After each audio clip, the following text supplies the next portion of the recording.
and superstars, welcome to video 2 of your Competition Success online workshop. I am absolutely thrilled that you're here, thrilled that you're committing to your competition success and learning what you need to learn so you can achieve the results that you want to in the arena.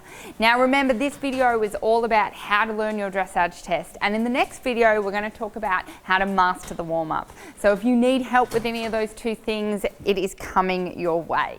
My name is Tash, and like I said, I've been competing for over 20 years and done over 2,000 dressage tests. So I really know what works and what doesn't. And I want to fast track your success so you don't need to make all the mistakes that I did, and you can just go to the strategies that work. I've ridden all horses and trained my own horses, all the way from nothing beginner horses that couldn't do a circle all the way up to Grand Prix. I ride warm bloods, I've ridden thoroughbreds, I ride Friesians, any breed, any type is all good. I love to get to know the individual horse and get results with those horses.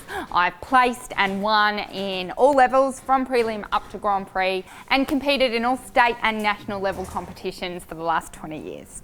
Now, I want to get into teaching you how to learn your dressage test, and also in the next video how to master your warm-up.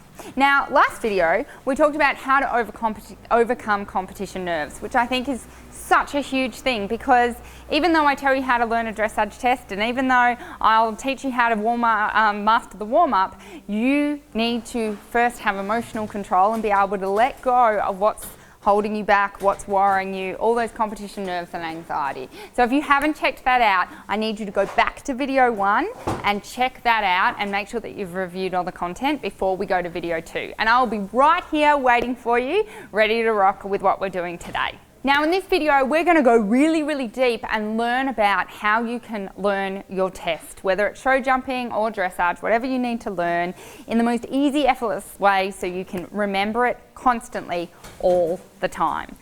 This is going to help you so much, because you're not going to be in the competition going, where should I be going and what should I be doing and when should I be turning and what comes up next. You are going to know for sure, for certainty, where you need to be and when you need to be, so you can just get that all out of your mind and just work with what you need to work with and can perform at your best. Now remember, in the next video coming up, I'm going to teach you how to master your warm-up, so you've got your best possible chance to do your best performance.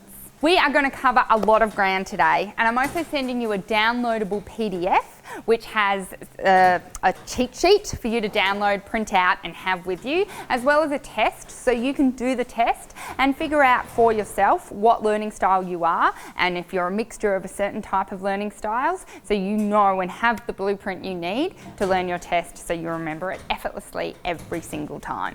There's a reason you're watching this video. Either you are competing but you're not getting the results that you want, and you know there's some things that are standing in your way of really performing at your best, or you haven't competed yet and you want to know the rules and the secrets and the tips that you need to know to make sure that you can do your best when you go out there. And it's never been a better time to compete, because when you compete you get to measure your progress. It's all very well to progress and sit at home and train, but when you go out to compete you get to measure your progress and you get better faster. Whatever progress and whatever feedback you get, you go home and you train better because of the competition. I love competing, partly and mostly because of that, because I'll get home and I'm motivated to either, people always say, oh, you won, that's great, and I go, I don't like to win that often, because if I win I start coasting in my training going, but I'm just awesome and I just keep doing things amazingly. No, there is always another level to take it and another level to train. So I like a bad comp. I like it when I come last, because that just pushes me and teaches me that I need to be better, that I need to work on the basics more, and that competition gives me that edge. Now, I've achieved a lot of competition success in my competition career, and I've also helped a lot of riders achieve the success that they want in their competition arena. But it wasn't always like this. I made so many mistakes, and one of those things was not being able to remember my dressage tests. Now I can remember up to 8 dressage tests a day, but back then I had no strategy. I had no idea of how I was going to do it, and I just hoped. Has anyone ever just hoped that it'll work out, that they'll just wing it and it'll be great? And occasionally that worked for me, but most of the time it didn't. I remember I had a client called Julie, and she came to me and she was like, Natasha, I really want to compete, but there's no way I'll remember 2 dressage tests on the same day. I just can't do it. I was like, that's okay, we can figure this out. And I shared with her and taught her how to learn her test in her preferred style. And she went out to the next competition. And she didn't win, that would make the story too perfect. But she did place. But more importantly, she came out of that ring with a massive smile on her face saying, oh my God, Natasha, I did it. I went into the ring and I remembered my test. And I didn't even have to worry about remembering the test because I just remembered the test. It was just there. And I said, that's right. That's what happens when you learn the test in your preferred learning style.